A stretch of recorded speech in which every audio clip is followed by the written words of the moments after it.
i dalej mnie to średnio interesuje, co z tym samochodem się dzieje. To na tej samej zasadzie, jakby mnie interesowało, czy whisky, którą piję, ona leżakowała 18 lat. Ja nie patrzyłem 18 lat na to, jak ona leżakowała, bo ja ją wziąłem już wyleżakowaną. I dokładnie tak samo jest z ładowaniem samochodu elektrycznego. Szybcy, naładowani, elektromobilni. Witaj w EV Generation. Miejscu, gdzie przyszłość jest teraźniejszością.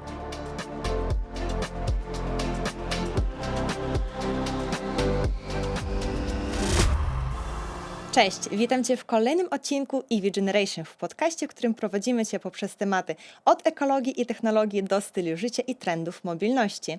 Nazywam się Marina Witowtowa i jestem pasjonatką elektromobilności, zrównoważonego transportu i ekologii. A moim gościem dzisiaj jest Norbert Sala z Techlove. Cześć Norbert. Cześć. Dzisiaj chciałabym porozmawiać z Tobą o użytkowaniu samochodów elektrycznych w praktyce, a na rozgrzewkę mam takie pytanie, czym w ogóle jest dla Ciebie elektromobilność? To jest pytanie, które jest bardzo szerokie, bo elektromobilność to jest absolutnie... Ja bardzo Cię denerwuję, a może nawet nie tyle denerwuję, co poprawiam, jeżeli ktoś mówi, że elektromobilność to zmiana silnika spalinowego na silnik elektryczny. To jest tylko zahaczenie tego tematu. Elektromobilność to jest zupełnie coś innego, to jest takie wywrócenie obecnego stolika przemysłu całego naftowego, nienaftowego, który do tej pory był. Do tej pory, jeżeli chcieliśmy się przemieszczać samochodem, od ostatnich 100 lat w sumie, bo kiedyś były samochody elektryczne, ale niestety nie przebiły się, wymyślono rozrusznik, wymyślono tłumik do samochodów i przebiły się samochody spalinowe. I od tamtej pory staliśmy się my jako użytkownicy zależni od całej masy pośredników, którzy produkowali nam energię, a na czym w sumie nie energię, tylko produkowali nam paliwo do tego samochodu. Tą ropę naftową trzeba wydobyć gdzieś tam z podziemi, potem przetransportować najczęściej jakimiś tankowcami z Azji, ze Stanów do Europy, potem trzeba ją przetworzyć, potem po przetworzeniu, do którego zużywa bardzo dużo energii elektrycznej, trzeba znowu włożyć je do samochodu, który spala paliwo, po to, żeby zawieźć to paliwo na stację paliw. No to jest w ogóle, jak pomyślimy o tym, jak to jest bezsensowny, długi proces, no to jest w ogóle, to otwiera nam się jakieś klapki dopiero wtedy. A elektromobilność to jest coś, co nam to zupełnie wywraca, bo przede wszystkim prąd możemy sobie w jakimś stopniu wyprodukować sami.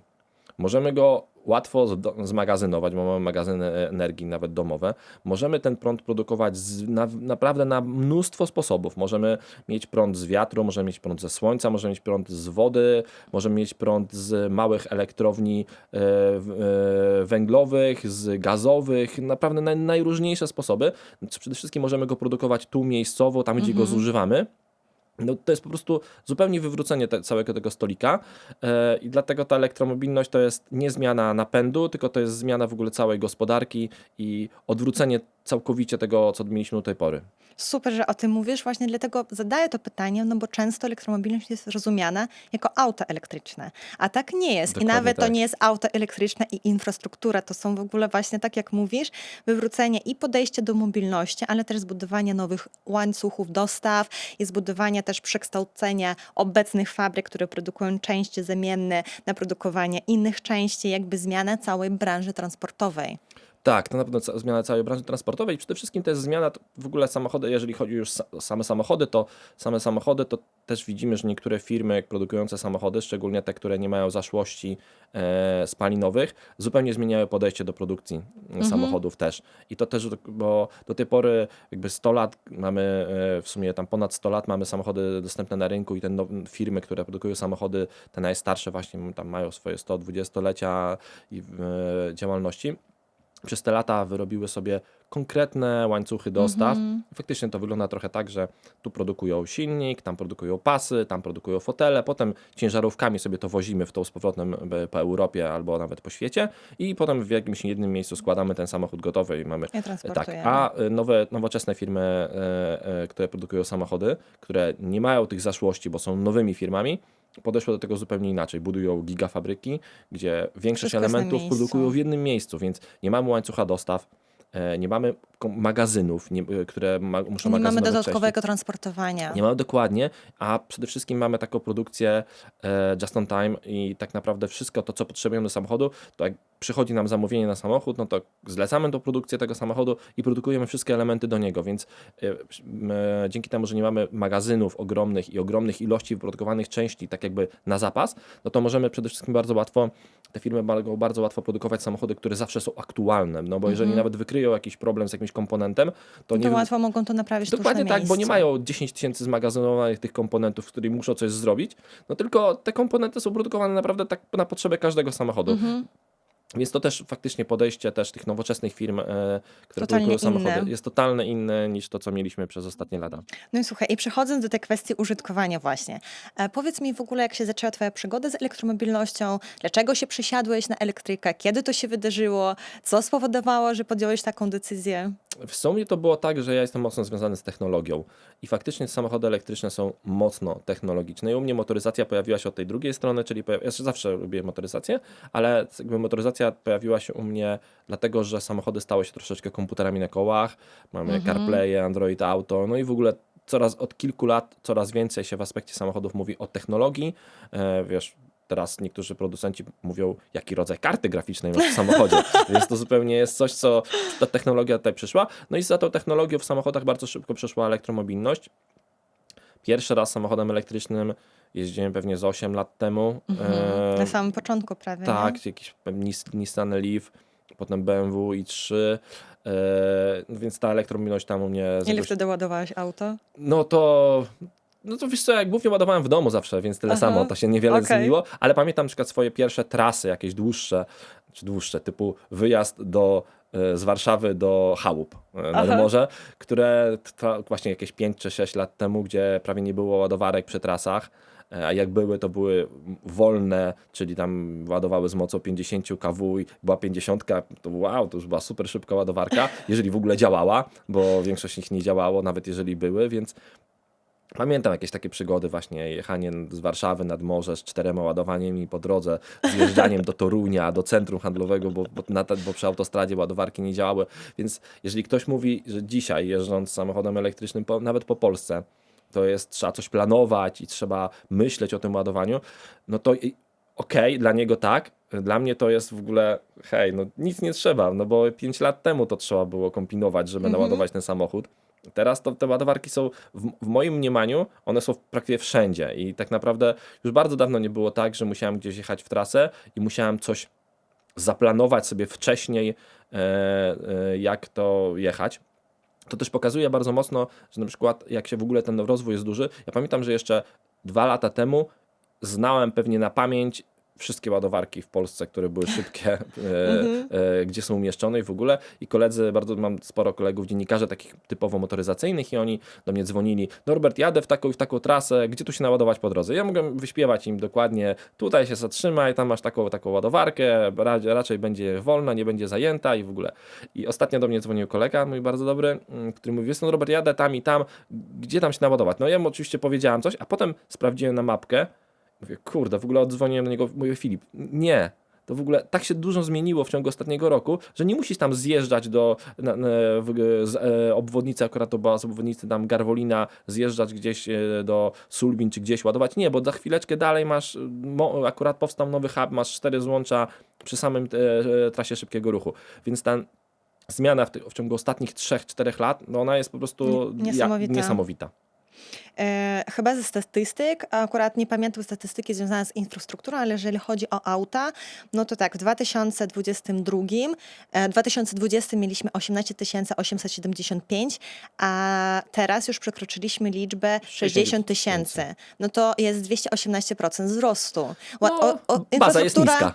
Infrastruktura troszkę wolniej rośnie, ale jakby nadal rozwija się bardzo mocno. No wiesz co, pamiętam licznika PSP, oni publikują co miesiąc taki licznik elektromobilności.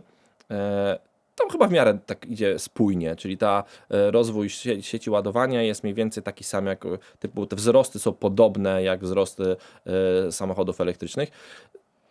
Te wzrosty mogą imponować, ale bazę mieliśmy niską.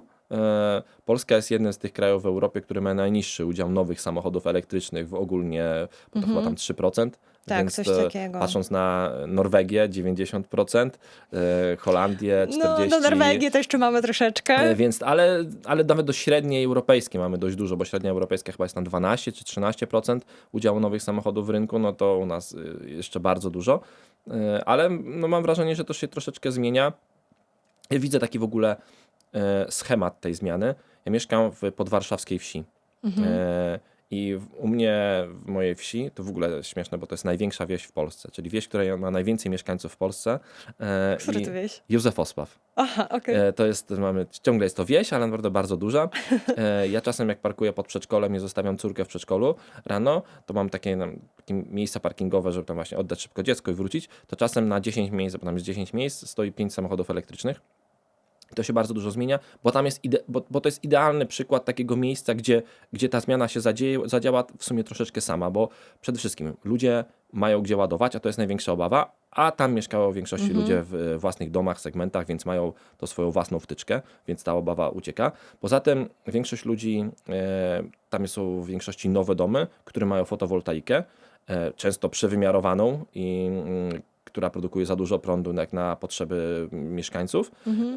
I więc przychodzi ten kolejny krok, czyli kończy im się jakiś leasing na samochód albo coś i oni jak wybierają kolejny samochód, to wybierają troszeczkę po prostu bardzo świadomie.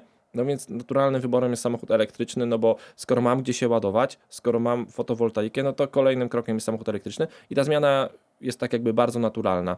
I ona oczywiście tam jest bardzo prosta, w innych miejscach jest bardzo trudna, bo na drugim końcu mamy miasta powiatowe, nie wiem, Siedlce, Mińsk Mazowiecki albo mój rodzinny Garwolin, gdzie bardzo dużo ludzi mieszka w blokach, czyli nie ma swojego miejsca do ładowania, a jednocześnie w mieście mamy jedną publiczną, szybką ładowarkę. No to ten rozwój wiadomo, że tam on przyjdzie dużo, dużo później, no bo on jest tam bardzo utrudniony.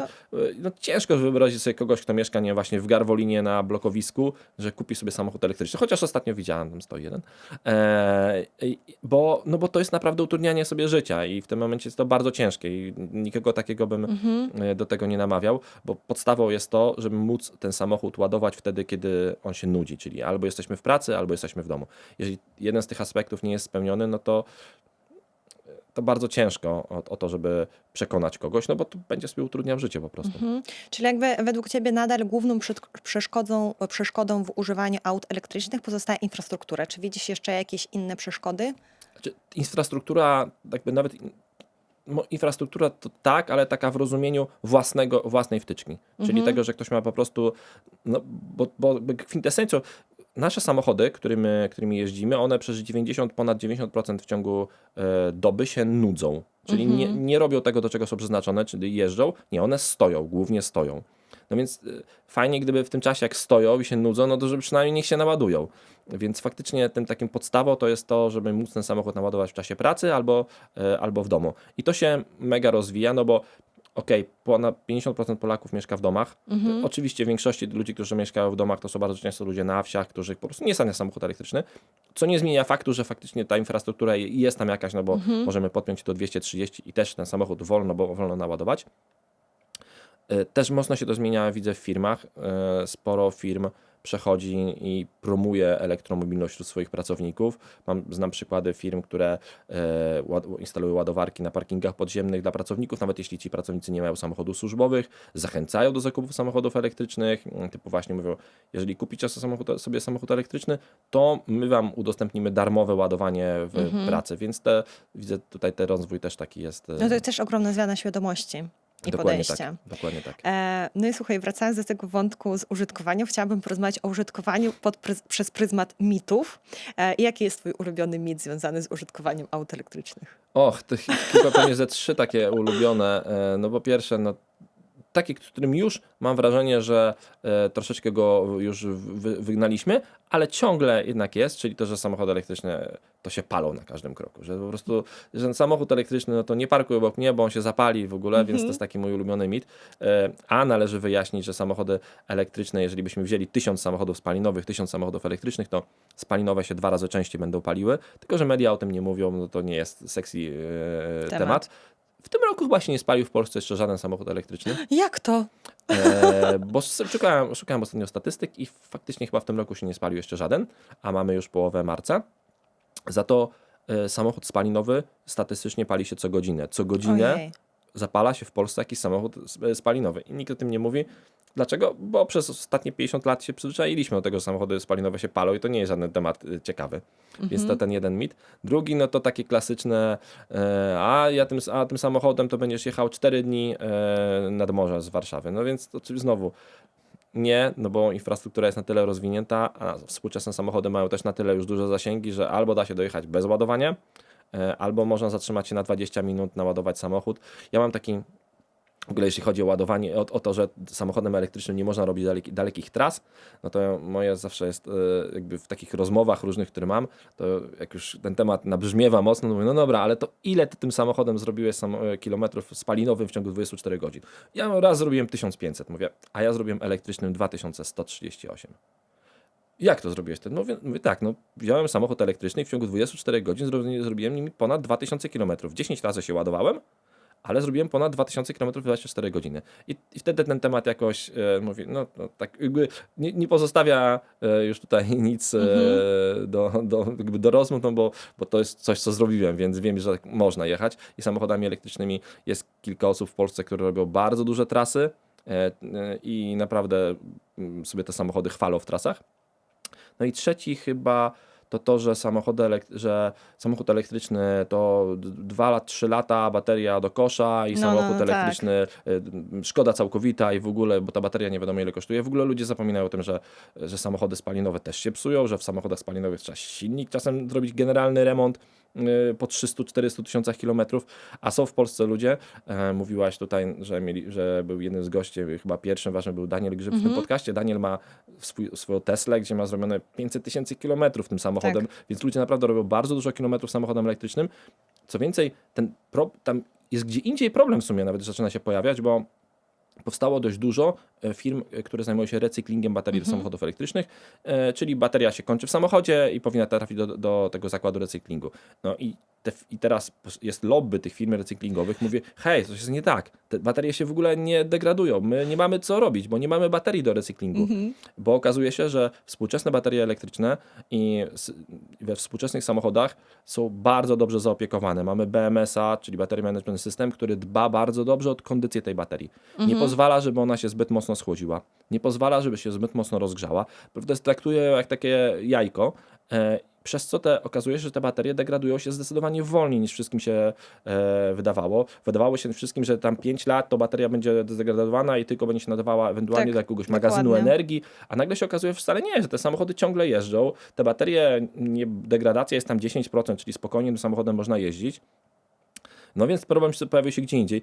Ten problem nabrzmiał na tego tak mocno, że w tym momencie albo już weszło, albo jest mocno procedowane prawo, które na przykład zakazuje eksportu zdegradowanych baterii z obszaru Unii Europejskiej poza obszar Unii Europejskiej. Czyli jeżeli mamy tą baterię, wprowadziliśmy na rynek w Europie, to ona musi tutaj zostać po to, żeby mogła zostać wykorzystana potem właśnie albo w magazynie energii, albo do recyklingu. No więc to ten ostatni chyba mit z tych moich 3 ulubionych, że samochód po 3 latach się nie nadaje do niczego. Nadaje się i za chwilę będziemy mieli sporo fajnych, używanych 5-letnich samochodów, które się pojawią na rynku, no bo klienci będą zmieniali i będą już naprawdę w lepszych cenach. No jeszcze pozostając przy temacie baterii, jest jeszcze jedno takie panujące przekonanie, że podczas tłuczki, no to bateria już nadaje się wyłącznie do wyrzucenia do lasu albo do rzeki i że właśnie jest bardzo mocne zwątpienie a propos przetrwania tej baterii jakiegokolwiek uszkodzenia i że jeżeli się uszkodzi, to już nie podlega naprawie. No jak właśnie wygląda kwestia regeneracji baterii, kwestia bezpieczeństwa podczas tłuczki? Tak, na pewno dużo o tym faktycznie jest to właśnie, że mała stłuczka, szkoda całkowita.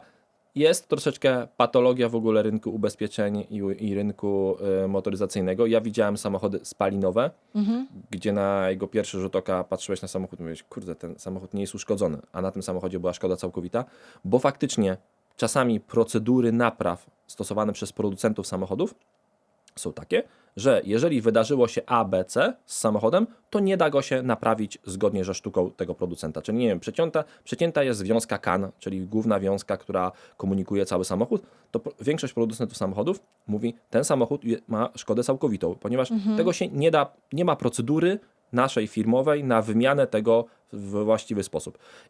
I też trzeba rozróżnić to, że szkoda całkowita na samochodzie to nie jest to, że samochód idzie całkowicie do kosza, bo można ten samochód naprawić poza warsztatami, daje się to robić. Są firmy, które odkupują, naprawiają może niezgodnie ze sztuką producenta, ale ciągle tak, żeby ten samochód był bezpieczny.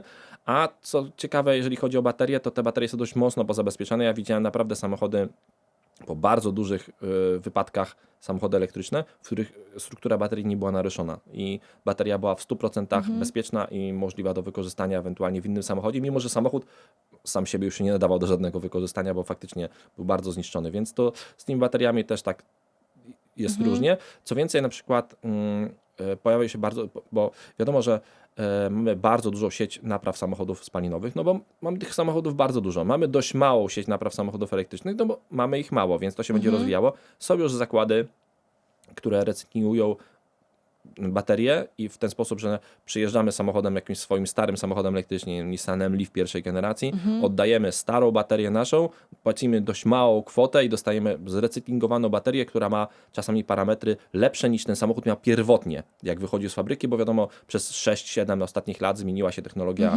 baterii, więc te firmy, które zajmują się tym recyklingiem baterii, no stosują lepsze komponenty, mocniej upchane, więc taki samochód nagle się może okazać, że ten 8-letni samochód, od którego baterię oddaliśmy do recyklingu, dostajemy nową baterię do niego, której pojemność i której parametry są lepsze niż ten samochód miał pierwotnie, jak wyjeżdżał z fabryki. Tym bardziej często, jeżeli na przykład mamy komunikat, że bateria nie działa, no to jest kwestia jednego, dwóch ogniw, które się uszkodzą. Dokładnie tak. I to można po prostu naprawić. Tak, Dokładnie i to ta bateria nie oznacza, że ona jest do wyrzucenia. No podlega jak naprawdę regeneracji. No jeszcze kwestia takiego użytkowania w praktyce. Czym się różni użytkowanie elektryka od spalinowego auta? Tak po prostu w praktycznym, codziennym jeździe. Taka ciekawa anegdota. Ja mam córkę, która ma 5 lat i ostatnio byliśmy na wakacjach, gdzie na wakacjach jeździliśmy z kamperem, ale kamperem oczywiście jeździliśmy spalinowym, bardzo dużym i pierwszy raz jak podjechaliśmy na stację paliw, ona nie wiedziała, co się dzieje, bo nigdy wcześniej nie była w swoim życiu na stacji paliw, takim życiu, które pamięta, i to jest ta zasadnicza różnica. Nie musimy odwiedzać stacji paliw, bo jeżeli mamy, znowu podkreślam, gdzie ładować samochód w domu albo w pracy, to on ciągle jest podłączony, może być do wtyczki, więc nie musimy odwiedzać tych miejsc, więc na pewno paradoksalnie oszczędzamy czas, bo ktoś może powiedzieć, ładowanie samochodu trwa długo. I faktycznie sam proces ładowania jest dość długi, tylko tego procesu my jako użytkownik nie musimy pilnować. Typu podjeżdżamy pod dom, wpinamy wtyczkę, albo podjeżdżamy do pracy, wpinamy wtyczkę i idziemy robić swoje rzeczy. Albo do pracy, albo na zakupy. Na zakupy, dokładnie. I nie musimy patrzeć na to, co się z tym samochodem dzieje. On uzupełni tę energię naprawdę bez nas. My nie musimy go opiekować się nim. To jest tak jak z pralką. Jak włożymy pranie do pralki, wcale nie musimy stać przy niej i patrzeć na ten bęben, który się kręci, kiedy on się skończy kręcić. No to po prostu to się dzieje samo siebie poza naszą kontrolą. Ja bardzo często słyszę też od ludzi, co ty opowiadasz, że czas, który poświęcasz na ładowanie samochodu elektrycznego, zajmuje ci 15 sekund. Mówię, no mi tyle ten czas zajmuje. Ja wpinam wtyczkę i idę do domu. I dalej mnie to średnio interesuje, co z tym samochodem się dzieje. To na tej samej zasadzie, jakby mnie interesowało, czy whisky, którą piję, ona leżakowała 18 lat. Ja nie patrzyłem 18 lat na to, jak ona leżakowała, bo ja ją wziąłem już wyleżakowaną. I dokładnie tak samo jest z ładowaniem samochodu elektrycznego, że po prostu ten proces, jeżeli mamy taką możliwość, bo znowu podkreślam to, mamy wtyczkę w domu albo w pracy, to on nas przestaje interesować tak naprawdę i on się dzieje sam i to jest ta największa różnica w użytkowaniu. Plus tego dochodzi takich różnic trochę dodatkowych, o których bardzo często zapominamy. Samochody elektryczne wymagają zdecydowanie mniej serwisów. Nie wymieniamy tam olei, wymieniamy zdecydowanie rzadziej klocki hamulcowe i tarcze, ponieważ hamujemy w mieście rekuperacją, czyli odzyskujemy energię elektryczną z hamowania. Więc musimy zdecydowanie mniej odwiedzać też stacje napraw. Samochody elektryczne są też dużo mniej awaryjne, bo mam dużo mniej mechanicznych rzeczy. Oczywiście też to trzeba wziąć poprawkę, że większość samochodów jest nowych, elektrycznych, więc one z siłą rzeczy, nowe samochody się mniej psują. Są producenci samochodów, którzy robią w ogóle rzeczy niebywałe dla innych producentów samochodów, czyli w ogóle nie mają przeglądów okresowych. Nie ma czegoś takiego. To jest w ogóle coś, co do tej pory nam się wydawało niebywałe. Jak to może nie być przeglądów okresowych? No to są niektórzy producenci samochodów, którzy mówią, przyjedź, jak coś się popsuje. Albo wręcz serwis przyjedzie do ciebie, bo mamy serwis mobilny. Albo na przykład, a jak chcesz wymienić filtr, w samochodzie, to kup sobie ten filtr, a na naszej stronie masz na YouTubie filmik, jak go sobie samemu wymienić. Okej. No to totalnie zmienia podejście, I to nie? totalnie zmienia podejście, to jest takie zupełnie nowe podejście do samochodów i no, to na pewno jest ta zmiana, czyli właśnie to, że nie musimy ładować samochodu, to, że mamy zdecydowanie rzadziej serwisy, to są te zmiany, które takie są najbardziej proste do uchwycenia. Ciekawostką jest to, ja czasami rozmawiam, bo mnie też bardzo pasjonuje ta elektromobilność użytkowa, czyli samochody dostawcze elektryczne, samochody ciężarowe elektryczne, tam jest dużo wyzwań przed rynkiem, ale czasami rozmawiam z kurierami, którzy jeżdżą samochodami elektrycznymi, bo coraz więcej takich firm jest. Tak. I to jest też taki właśnie, a propos mitów, jest taki jeden mit właśnie, że tutaj w samochodach dostawczych to absolutnie to się nie sprawdzi, bo te samochody muszą robić ogromne ilości kilometrów w ogóle. No to kurierzy w miastach robią średnio 70 kilometrów dziennie, bo mają dużo punktów bardzo blisko siebie, bo tak poukładany jest ten ciąg logistyczny i ci kurierzy mówią, że samochody elektryczne są fantastyczne, szczególnie zimą, bo po prostu jest z nich cały czas ciepło. Bo w samochodzie spalinowym albo ten samochód musi stać z włączonym zapłonem.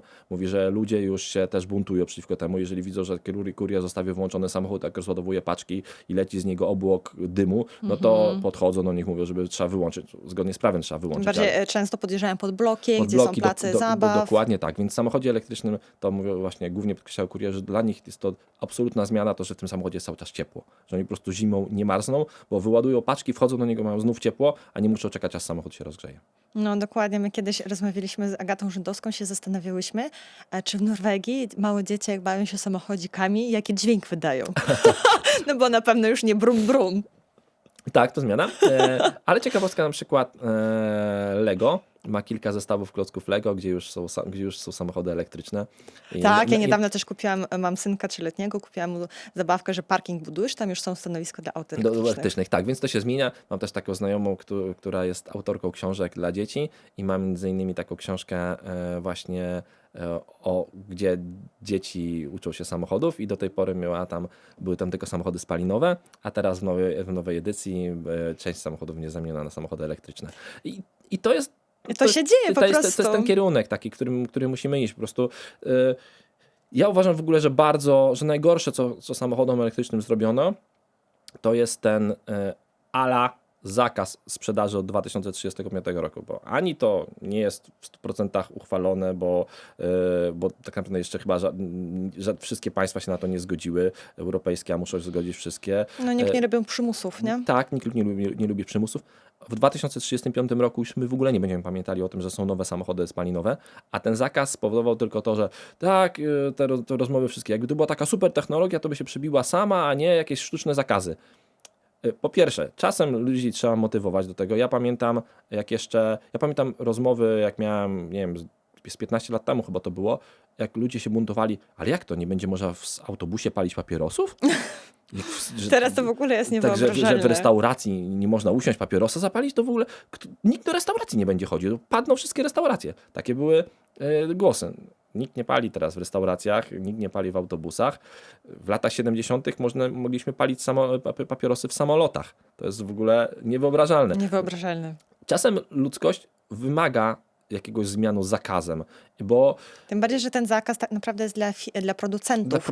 Wyznaczając dla nich granice, gdzie muszą po prostu przekształcić swoje fabryki i produkować już nowe modele. A w większości nowi producenci mówią, że 2030 to jest ten ostatni rok, gdy będziemy mieli samochody spalinowe. Potem już ich nie będzie, bo będziemy mieli tylko elektryczne.